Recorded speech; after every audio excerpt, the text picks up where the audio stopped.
विरोधात मी 2014 त्याचबरोबर 2024 या दोन्हीही वेळेला त्यांच्या विरोधात मी निवडणूक लढले आणि निवडणुकीत अतिशय प्रमुख असे मुद्दे होते। आमचे अनेक कार्यकर्ते भारतीय जनता पार्टीचे जे प्रबळ इच्छेने की निवडून यायलाच पाहिजे अशा इच्छेने त्यांनी त्यांच्या विरोधात अतिशय विखारी प्रचार केला। त्या कार्यकर्त्यांना त्यांनी त्रास दिला। मग त्यांच्या कार्यकर्त्यांकडून त्यांना धमकावणं असेल, कुठला अनेक प्रकारचा त्रास या कार्यकर्त्यांना दिला। त्याचबरोबर आमचे जे पक्षाचे प्रमुख नेते चंद्रशेखरजी बावनकुळे हे परिवारासह मकाऊला जेव्हा फिरायला गेले, त्यांचे फोटो जोडून त्यांनी कसिनो खेळला अशा पद्धतीचं प्रेसला त्यांनी पाठवून त्यांचं देखील प्रसिद्धी त्यांनी चुकीची करून दिली। आमचे केंद्रीय मंत्री आदरणीय नारायणराव राणे हे तर जेवत असताना कुठला तरी गुन्हा दाखल नाशिकमध्ये केला आणि नाशिकचे पोलीस जाऊन तिथे त्यांना अटक केली आणि अक्षरशः भरल्या ताटावरून जेवत असताना त्यांना घेऊन त्यांना खरं तर अटक केली। अतिशय चुकीचं आपण बघतो की ज्यांची प्रतिमा खूप मलिन आहे, निवडणुकीच्या काळात खूप मुद्दे समोर आले, मग त्याच्यात देशद्रोही सलीम कुत्ता याच्या बरोबर नाचताना त्यांचा व्हिडिओ हा खूप मोठ्या प्रमाणात व्हायरल झाला आणि त्याचबरोबर एका कार्यकर्त्यावर गोळीबार करणारा त्यांचा मुलगा त्याने गोळीबार केला। अक्षरशः तो गोळीबार ज्याच्यावर झाला त्याची प्रकृती चांगली असल्यामुळे तो वाचला, नाहीतर त्याचा सुद्धा जीव गेला असता। अशा पद्धतीने काम करणारे हे सुधाकर बडगुजर आहेत। त्यांच्यावर आतापर्यंत जवळपास 17 गुन्हे दाखल झालेले आहेत आणि हे गुन्हे कुठेतरी लपवायचे, त्याचा कुठेतरी आश्रय घ्यायचा याकरता ते भारतीय जनता पार्टीमध्ये येण्यासाठी कदाचित इच्छुक असतील। कारण आता गुन्हे असल्यावर त्यांच्यावर ॲक्शन ही तर होणारच आहे, त्यामुळे ती ॲक्शन कुठेतरी टळली पाहिजे। अगदी मोक्का दाखल होणार होता, मोक्का शेवटच्या टप्प्यापर्यंत गेलेला आहे आणि त्यामुळे हे टाळण्याकरता सगळं जे काय आहे ते टाळून आपण परत पक्षामध्ये व्यवस्थित राहू याकरता त्यांनी कदाचित प्रवेश करण्याचं भारतीय जनता पार्टीमध्ये ठरवलेलं त्यांनी असेल।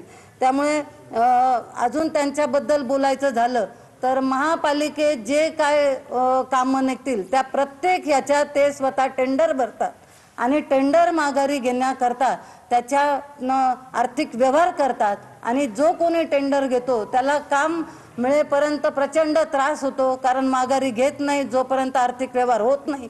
अशा अनेक अनुभव अनेक जणांना आलेले।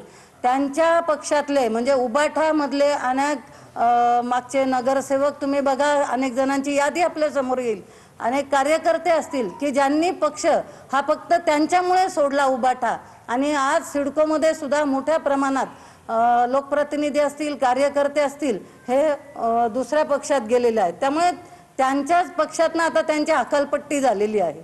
ज्या पक्षाचं आता आपण बघतो की अस्तित्व काय तिथे त्यांची आता हकालपट्टी झाली।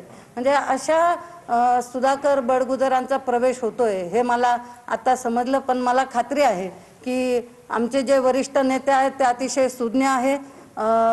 निष्ठावान कार्यकर्त्याला नेहमी न्याय दिला जातो आणि आपण बघतो की शहराध्यक्षाची निवडणूक होती, आमचे सुनीलराव केदार हे शहराध्यक्ष झालेले आहेत। शहराध्यक्षाची निवडणूक होताना ती निवडणूक सुद्धा लोकशाही पद्धतीने होते, प्रत्येकाला नाव विचारलं जातं आणि मग तो अध्यक्ष निवडला जातो। म्हणजे आम्ही शहराच्या अध्यक्षाची निवड करायची असेल तर ती लोकशाही पद्धतीने करतो आणि ह्या व्यक्तीबद्दल जर अतिशय मलिन प्रतिमा असेल, त्यांचं मतदान किती मिळालं हे जर आपण पाहिलं, लोकांनी चिडून मतदान त्यांच्या विरोधात केलं। त्यामुळे या व्यक्तीचं जर मतदान पाहिलं तर यांना नक्कीच घेताना पक्षश्रेष्ठी सुद्धा 10 वेळा विचार करतील याची मला खात्री आहे।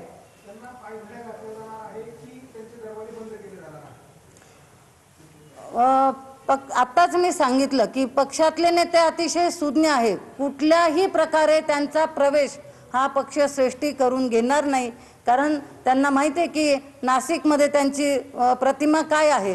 जर पक्षाला पुढच्या निवडणुकांना सामोरं जायचं आहे, महापालिकेच्या निवडणुका 2 ते 3 महिन्यात जाहीर होत आहेत, अशा अवस्थेत आम्ही नारा देतो आहोत की शतप्रतिशत भाजपा, म्हणजे आमचे जेवढे उमेदवार असतील ते सगळे निवडून आले पाहिजे। मग महायुती असेल तर महायुतीचे, भारतीय जनता पार्टीचे असतील तर भारतीय जनता पार्टीचे, असे सर्व निवडून आले पाहिजे असं आम्ही काम सुरू केलेलं आहे मोठ्या प्रमाणात। आणि जर यांना घेतलं तर पक्ष हा बॅकफूटवर जाईल, कारण आपल्या सगळ्यांना त्यांच्याबद्दल माहिती आहे। त्यामुळे पक्षही विचार करेल की आपल्याला जर महापालिकेत सत्ता मिळवायची आहे, महापालिकेत जर आपल्या लोकांना महापौर पद बसवायचं आहे तर नक्कीच पक्ष त्यांना प्रवेश देणार नाही। दुसरी गोष्ट अशी आहे की तुम्ही आतापर्यंत जर इतिहास पाहिला असेल त्यांचा, तर कुठलंही पद असेल तर ते पहिलं बडगुजरांना मिळतं।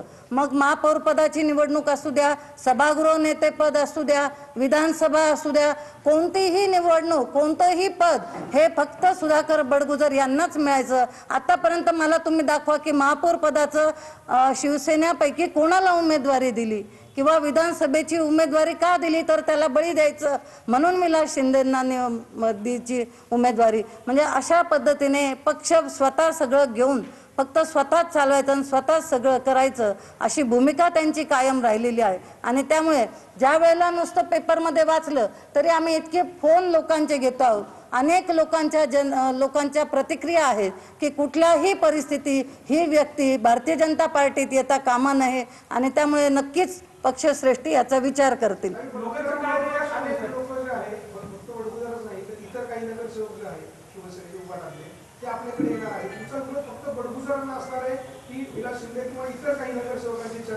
असं आहे की आतापर्यंत नाव हे फक्त बडगुजरांचं समोर आलेलं आहे। अजून कोणते लोकप्रतिनिधी येतात, कोणते कार्यकर्ते येतात, यांचं कुठलंही नाव हे आपल्या समोर आतापर्यंत आलेलं नाही। त्यामुळे जे नाव आले ते आम्ही सांगतो आणि त्यातही मी स्वतः दोनदा त्यांच्या विरोधात उमेदवारी निवडून आलेली असल्यामुळे विधानसभेत, त्यामुळे मी स्वतः आणि आमचे पूर्ण शहरातले सगळ्यांचा याला विरोध आहे। ही जी नाराजी आहे, आपण ही नाराजी वरिष्ठांकडे कळवली का? वरिष्ठांपर्यंत नाराजी ही कळवलेली आहे आणि आताही आपल्या माध्यमातून त्यांच्यापर्यंत पोहोचणारच आहे। या सगळ्या दरम्यान बडगुजर यांना पक्षात घेण्यासाठी कोण आग्रही दिसतंय, आपल्याला काय वाटतंय या सगळ्या संदर्भात? मी आताच सांगितलं की सुधाकर बडगुजर यांनी अनेक गुन्हे केलेले आहेत। याचाच आतापर्यंत मी अनेक गोष्टी सांगितल्या, परंतु ज्या वेळेला निवडणूक होती त्यावेळेला अत्यंत खालच्या थराला जाऊन आमच्या नेत्यांचा त्यांनी प्रचार केला, म्हणजे आमच्या नेत्यांवर टीका केली। अगदी मोदी असतील, अमितजी शाह असतील,